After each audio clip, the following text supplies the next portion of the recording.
Welcome to our exciting showdown between two portable countertop dishwashers.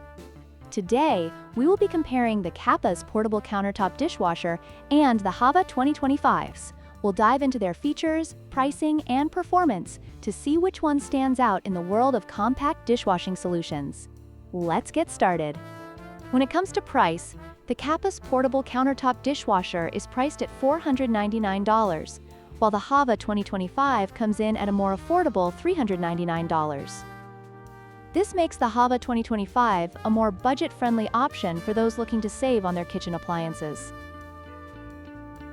In terms of features, the Kappa's dishwasher offers 5 wash programs and basic functionality, while the Hava 2025 boasts 8 wash programs, a water softener, child lock, and a delayed start function. This makes the Hava 2025 a more versatile choice for users who require additional features. Capacity is another important factor to consider.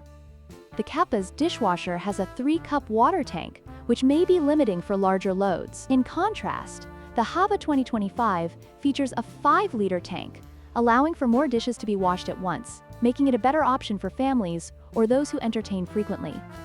In conclusion, both dishwashers have their strengths and weaknesses. If you're looking for a budget-friendly option with basic features, the Kappa's might be the right choice for you. However, if you want a more advanced dishwasher with greater capacity and features, the Hava 2025 is worth considering. Don't forget to like, share, and subscribe for more comparisons.